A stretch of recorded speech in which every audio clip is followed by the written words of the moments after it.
Hey, it's Becky. What are you doing today? I found myself a quiet pocket of time where my husband took my boys out for a little bit, and I would love to encourage you. Number one, say hi. Tell me where you're from. Tell me where you are today, what you're doing, how many kids you have around your homeschool table. I am the homeschool mom of five, but my last two are getting ready to fly the coop, well, the homeschool coop, that is. And I wanted to encourage you to learn a lesson that took me almost 25 years to learn, and that is follow your heart in homeschooling. Don't be weighed down by curriculum and expectation and even judgment of others in how you homeschool your kids. Follow your heart. You know your kids. You know what makes them tick. You know what makes them ticked. You know what makes them excited. You know how their little wheels spin in their head. When I was a young homeschool mom, when we stepped in basically duplicating public school at our kitchen table. And I can tell you right now that I was miserable, but my kids were more miserable. There's nothing worse than trying to reproduce public school at your kitchen table. It is not the way it's supposed to be. And I knew I was supposed to teach my kids from the inside out. I knew I was supposed to focus on their heart and their character and their attitude. And I knew that I wanted to become an expert at teaching them um, all the academics wrapped around things that they loved. And it took me decades, literal decades, before I got the courage to completely jump outside of the educational system and to start to really teach my kids the way that they were always meant to be taught. And so I'm here to tell you today that it is okay to step outside of the borders, the same way that it's okay for our kids to color outside the lines because art is subjective. I want to encourage you to look at each and every one of your kids and to know the truth that what works for this one won't work for that one, most likely, and it definitely won't work for that one over there. I have five kids, all of them delayed learners, all of them in some subject. One of my kids didn't read till he was 10. Yeah, let's say that again, 10. But it's okay. We focused, we got good at. Eventually, I learned the lesson that you find what they're passionate about and you get them to touch and to feel and to experience those lessons first and then lay the academics on top of it. You can absolutely teach your kids from the perspective of things that make their heart beat faster. If they love NASCAR, well, shoot, start talking about what burnt rubber smells like and what the hum of a car sounds like and what kind of forces are in action holding those cars so that they don't fly into the wall. And you can start doing biographies and history and so much. You can dive right into it. You can watch races. You can go to races. Oh, NASCAR doesn't do it for you? Maybe it's dinosaurs, and you can start to watch dinosaur documentaries or dig into creationists. Does the Bible mention any kind of dinosaurs? What do you think about the things that the fossils that they've found? And you can go to museums, you can read stories, you can watch books, you can make dino crafts. You can learn the fun words like Parasaurolophus and Brachiosaurus and Ankylosaurus and Mesosaurus. You can take your sidewalk chalk outside and you can draw life-size um, skeletons of dinosaurs outside.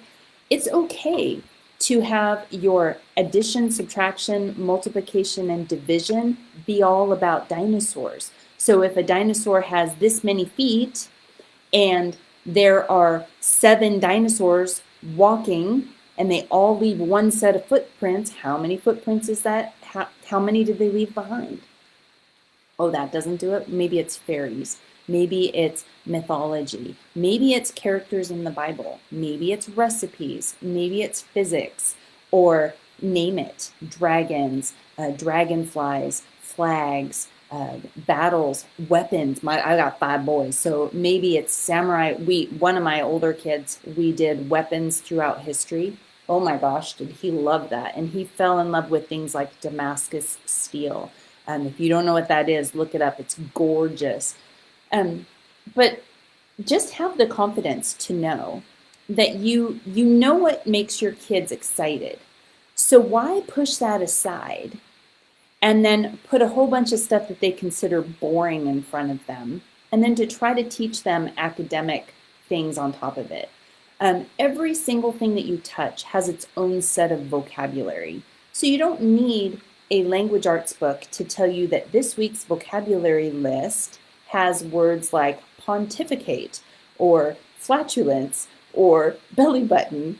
So what? What do your kids love? Oh, they love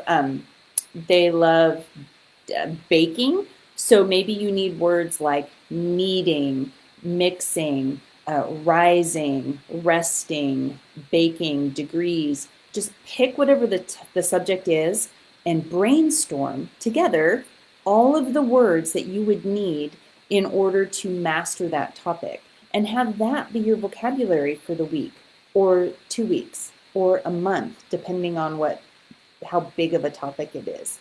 This works for kindergartners, it works for 7th graders, it works for college.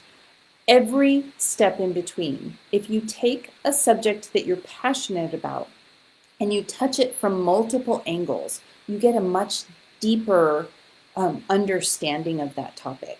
And if you touch it from many different directions, it becomes fun to dive in. They don't realize that they're learning. And you nail this. Okay, I just said this in another group right now, but you know that you nail this teaching from the heart when at the end of the day, when dad comes home or grandma comes to visit, they're like, Dad, Dad, Dad, Dad, Dad, did you know? And then they start spouting off what it is that they're learning. Get really good at watching your kids, paying attention. What is it that they're excited about? And then figure out what they were supposed to learn in math and make that work with that subject. What are they supposed to be doing in writing right now? Are they working on friendly letters, or are they working on essays or proper sentences? Have it be about what they love. Have it be about samurais. Have it be about ballerinas. Have it be about fairies or weather systems. Or my son today at lunch was talking about, we watched the movie October Sky last night, and the boys loved that movie because it is like boyhood personified. But he was totally diving deep into the physics behind finding the rocket that had gone missing. And this doesn't happen because he got an A in physics over the course of his life. This kind of stuff happens because he loves science, and over the course of his education, we have wrapped everything that he does around his love for science. And the same thing works with my other son that loves anatomy and hearts. Wrap everything around that topic. Find picture books, movies, recipes, arts and crafts, field trips, anything. Touch that topic, whatever it is, from many, many, many different perspectives. And your kids will love to learn. They really will. Now, warning, it's going to feel slower to you. You may feel like, but wait, that means I only got this much actual paper school done this week. It's a good thing. Your kids will love you for it.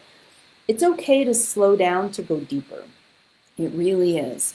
You want your kids to have a rock solid education. You want them to love to learn. You want to capture their curiosity through stories. You can Google almost any topic and put that topic and then children's picture books. So fairies, children picture books about fairies, dinosaurs, children picture books about dinosaurs. Then go to the library and see what their limit is on picture books and check out that many books. I used to check out 30 picture books at a time, and I would strew them around the house. I would have literal library displays of books around the house so that I could watch the kids to see, do they like it? I wouldn't offer to read the story. I would wait until they would come to me with the book and say, Mommy, would you please read this to me? And then I would start to like sprinkle curiosity and wonder and questions. I wonder why, and I wonder how, and I wonder when type questions with your kids. You know how to do this. It's okay to take the curriculum and to hide it, and then to lay what your kids love in front of them and teach them the academic skills right on top of what they love. Now, if they're really little, 3, 4, 5, 6, 7, you want to stick to the basics of academics. You want them to learn to read, to write their name, to do their numbers. But you can write your name and numbers in Jell-O and then lick your fingers. You can write it with sidewalk chalk. You can create it with rocks and stones outside. As your kids get older, you'll start to see what makes their heart beat faster. And just a word of caution, you may not find this, you may not see this until they're quite bigger, 11, 12, 13, 14, 15. It's okay if they don't know what they want to be when they grow up and they're 16, 17 years old. It's okay, but you can still take things that they're excited about and then learn skills on top of it. But do yourself a favor, do your kids a favor. Be the homeschool mom today that you know that you want to be. Don't let fear, don't let expectations, don't let judgment hold you back. I promise you it's going to be okay. I promise. If you have questions, if you're looking for specific resources, drop me a comment below. Give this some love, like and follow our page so that you don't miss anything amazing. And let me know if I can help you in any way. I've got 25 years worth of experience behind me, so I might know somebody that has exactly what it is you're looking for, and I might have that resource for you too. So anyway, be the mom that you're created to be the homeschool mom that you're created to be, and if nothing else, read it one more time. Read one more chapter. Go grab another book and read it again. If you do nothing else with your kids except read and marinate them in literature, they're gonna do amazing things. So anyway, love you guys. Hope you're having a great day, and I will see you soon. Bye.